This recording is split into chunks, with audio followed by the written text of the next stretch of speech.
This week on Scripturology. Well, what is with these wacky Jewish leaders? I can see why Jesus said that they strain out gnats and swallow camels.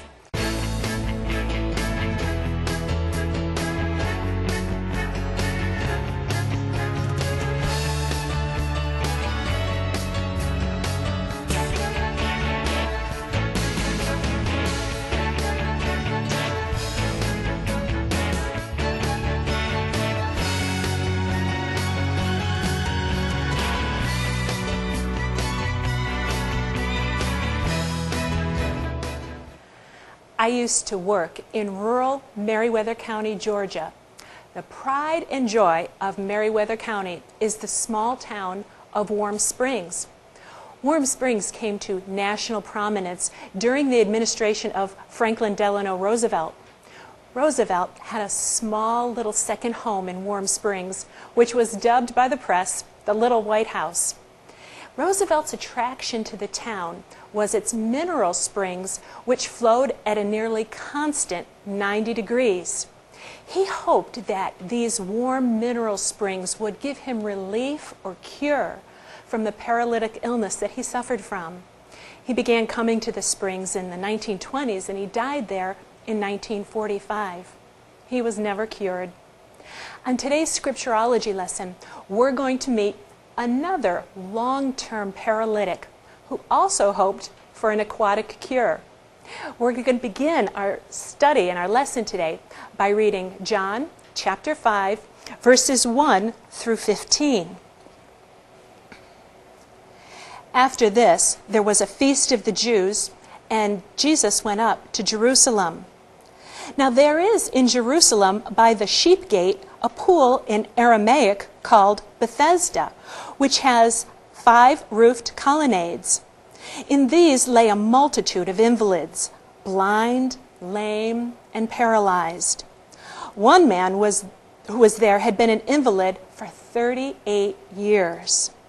When Jesus saw him lying there and knew that he had already been there a long time, he said to him, "Do you want to be healed?" The sick man answered him, "Sir, I have no one to put me into the pool when the water is stirred up, and while I am going, another steps down before me."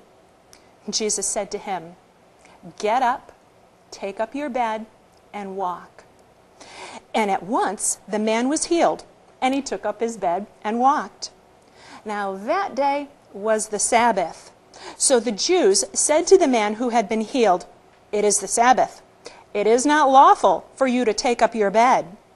But he answered them, "The man who healed me, that man said to me, 'Take up your bed and walk.'" I'm hearing like, Adam and Eve saying, "It's the man, it's the woman that you gave me."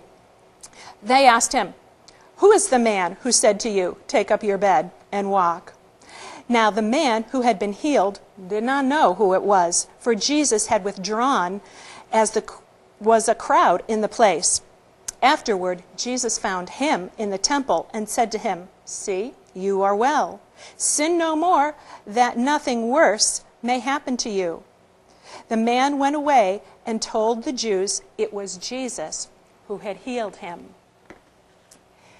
Now the scene has moved from Cana in our last chapter back to Jerusalem, where Jesus is attending some unspecified feast.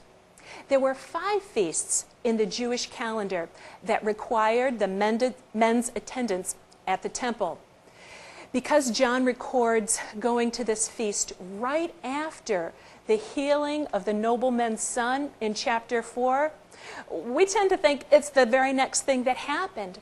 But actually, in between these events, there was an interval of 16 months. The synoptic Gospels record much more that Jesus did during this time in Galilee. Remember, John isn't writing a biography here. He's highlighting events that he considered critical to presenting Jesus' deity. Well, you may have thought that I skipped a verse as I was reading the text if you were following along in another translation. The ESV the NIV, and the RSV do not contain verse 4. The verse numbering in those translations goes right from 3 to 5. But the King James, the New King James, the NASB, and the NLT all contain verse 4, which says, "For an angel went down at a certain time into the pool and stirred up the water. Then whoever stepped in first, after the stirring of the water, was made well of whatever disease he had." So why do some Bibles have verse 4 and others don't? It's because the translators worked from different source manuscripts. Remember, none of the original scriptures survive. What we have are copies, and some of these are earlier and some are later. What's evident in this case is that the earliest, that would be the oldest manuscripts, do not contain verse 4. What happened is that at some point a copyist inserted a note in the margin. Maybe they wanted to explain what the people believed happened at the water and why they were gathered there. And then later manuscripts took that marginal note and just incorporated it into the text, making it verse 4. But it wasn't there originally. The ESV is one translation that just leaves it out, but it tells you that there's an issue in the verse numbering, because you see it goes from 3 to 5, and you say, what's the issue? Where's verse 4? And at least makes you go and look.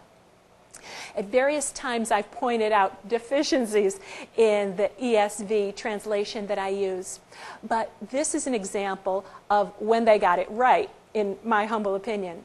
Verse 4 is just not in the oldest manuscripts. Now, I'm sorry for those of you who love your old King James Version, that includes it. Older and better manuscripts were discovered after the King James Version was published. Now, this issue is going to come up again when we get to chapter 8. Verse 3 tells us that there were a multitude of invalids of different sorts lying at the pool and just waiting for their healing opportunity. Some of these were blind, some were lame, and some were paralyzed. Jesus singled out a man who had been an invalid for 38 years. Now, 38 years was longer than the total life expectancy in those ancient days. So, after hearing his story, what do you think of this invalid man? I wonder, why did Jesus single out this guy? There was a multitude of invalids there. Couldn't he have picked someone who was more appreciative? Or better yet, why didn't Jesus just heal them all? Perhaps these are just the kinds of questions that the gospel writer wants us to ask. See, John is telling us a lot more than meets the casual eye here in this text. And asking questions of the passage helps draw its riches out. The first thing it tells us is that healing does not depend on whether we have enough faith. This man had zero faith in Jesus. He didn't even know who Jesus was to tell the Jews who asked him. So how could he have had faith? So many people are told that they could expect God to heal them if only they had enough faith. That is not true. Okay, some would argue with me that even if this one man demonstrated no faith, there are still at least 3 other instances in the Bible where Jesus said to people, "Your faith has made you well." So we need to talk about those. The first instance is in Luke 8:48. And it deals with a woman who had an issue of blood for 12 long years. She touched the hem of Jesus' garment and was immediately healed. Now, the Greek word that is translated "made you well" is sozo. It means simply to make whole. Well, and more than that, it normally has a broader meaning: to deliver, to preserve, to keep safe from danger, loss, or destruction. Jesus uses the same Greek word sozo when he speaks to the second example, the blind beggar healed at Jericho, which is recorded in Luke 18:42. It seems Jesus was telling him that not only had he been made well physically, but he had also been saved spiritually. And it's the third example that convinces me Jesus is talking about spiritual healing. Luke 17 records that Jesus healed 10 lepers. I hope you're familiar with that story. Only one comes back to thank him. Jesus tells this one leper, "Your faith has made you sozo." Same word used as in the instances of the woman and the blind beggar, but this time we have to acknowledge that 9 other lepers were also made whole, but they gave no evidence at all of saving faith. They didn't come back.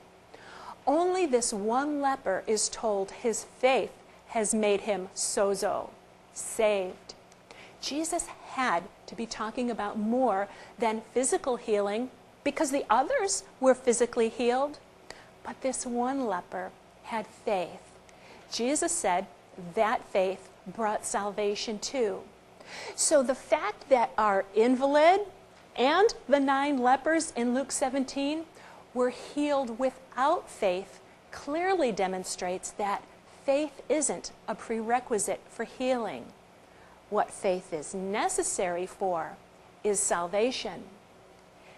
The second lesson we learn from our passage in John 5 is that God chooses to heal who he will heal. He didn't heal everyone, did he? Though he could have. Jesus makes a correlation between the physical healing that he did and the spiritual healing that he does. This is what he says. For the Father loves the Son and shows him all that he himself is doing. And greater works than these will he show him, so that you may marvel. For as the Father raises the dead and gives them life, so also the Son gives life to whom he will. Jesus gives healing and life to whom he will. We are seeing time and time again in our study of the Gospel of John clear statements of God's sovereignty over salvation. He comes to us and he gives us life out of his pure grace. I think a third thing that we learn from the story of the invalid is that some people just do not want to be healed. Think about this man's life. For the better part, if not his whole life, he's had other people to meet his needs for food, clothing, shelter, and no one held him responsible for anything. Now here comes Jesus, unbidden, and the man is healed. More than that, he's commanded to do something, to take up his bed and walk. Now, that's what the man does, but not necessarily because he was expressing some faith initiative, but because when Jesus commands a thing to be done, you do it. Contrast our invalid with the lame man that's talked about in Acts 3. He was the lame man who was healed by the temple by Peter. Peter says to that man, "In the name of Jesus Christ of Nazareth, rise up and walk." But that man does more than walk. The text says that he is leaping and praising God. Oh, we don't see any hint of joy or gratitude from our man in John 5. In fact, just the opposite. When he's questioned by the Jewish leaders and he's asked, "Who healed you?" he knows these Jewish leaders are angry. And he doesn't go looking for Jesus to warn him or to thank him. Jesus has to find him. And what does Jesus say to him? He doesn't tell him that his faith has made him sozo, saved. He tells him, sin no more so that something worse doesn't happen to you. Now, the man runs back and he goes to the Jews to tattle on Jesus. I'm thinking, what was this guy's problem? As far as I can see, He just did not want his life to change. He was comfortable right where he was, and Jesus messed that up. Now, people would stop meeting his needs and expect things of him, and this man was either unprepared or unwilling to do them. We think that what he gained is so much better than what he lost, so this guy's got to be crazy. But he is not the only one thinking crazy, and we'll see that right after this brief break. I hope that you're benefiting from the in-depth Bible teaching you hear every week on Scripturology, and that you're doing as the Apostle Peter exhorts, adding knowledge to your virtue and faith. Please help us spread the word that Bible study is available on Christian Television Network. And for your convenience, our lessons are also posted weekly on YouTube and on the video on demand page at KFXB.net. If you have a computer, you're not tied to the television schedule. So will you tell a friend or two about our program? In this way, you could partner with us to make disciples of Christ. Thank you so much. Let's pick up and read John chapter 5, verses 15 through 29. The man went away and told the Jews that it was Jesus who healed him. This was why the Jews were persecuting Jesus, because he was doing these things on the Sabbath. But Jesus answered them, "My Father is working until now, and I am working."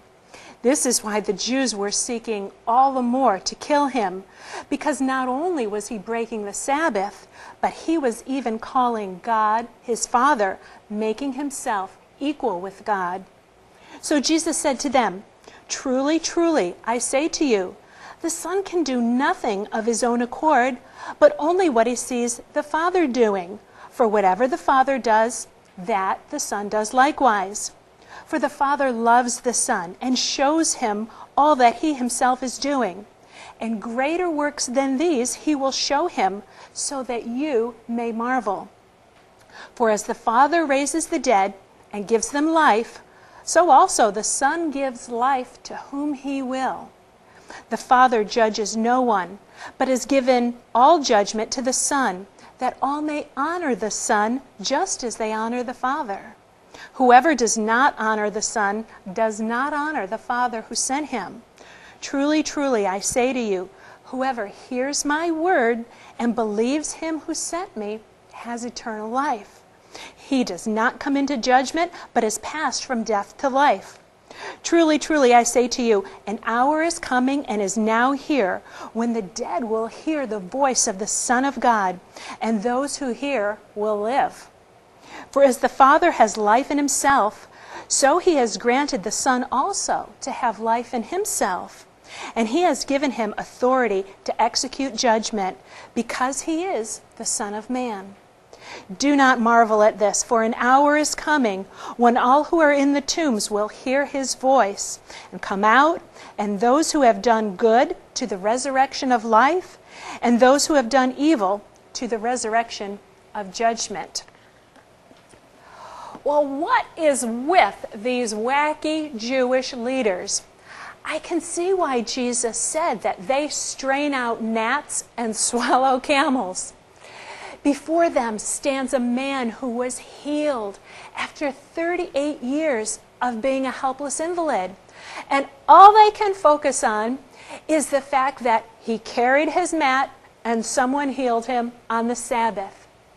Their concern for their own traditional law came before any consideration of compassion for the man or giving due praise to God himself for his work. These Jews were so filled with outrage that verse 16 says they were persecuting Jesus. I want to point out something that's not readily apparent in our English translations, any of them. In verse 17, when it says that Jesus answered them, the Greek verb that's translated answered is rare it's not frequently used. And when it is used, it's always in the context of a courtroom setting, when a formal charge has been leveled and a defense is being made. Jesus is giving a legal defense here. And he only had to say one simple thing to make the Jews want to move from persecuting him to murdering him. He said, "My Father is working until now, and I am working." Well, what's so bothersome about that statement? The Jewish rabbis had 39 specific types of work that were not lawful to do on the Sabbath.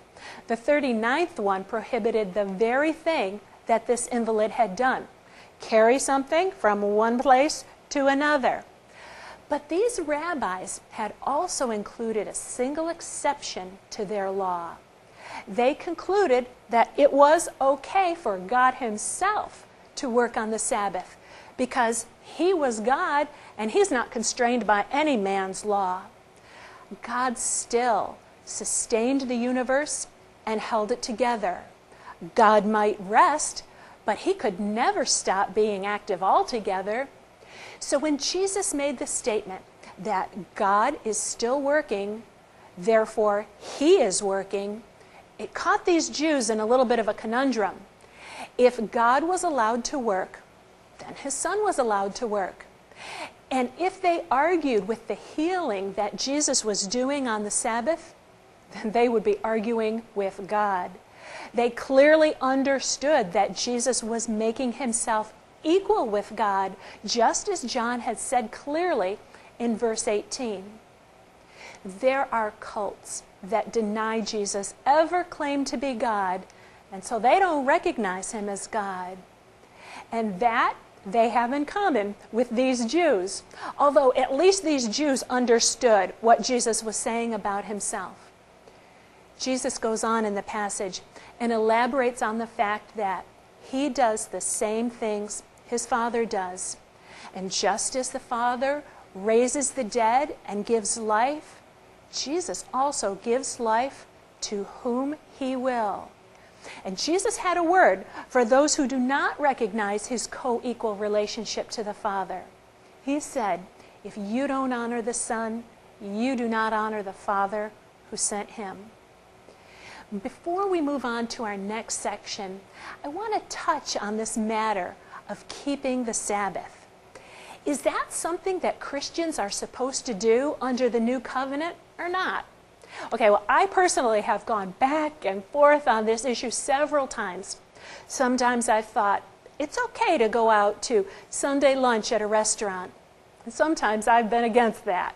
So I want you to know that I don't have a dogmatic answer. I understand that sometimes we have to struggle through these things, and the Lord has been very patient with me as I've struggled through them. But the Lord is going to sort this all out in eternity.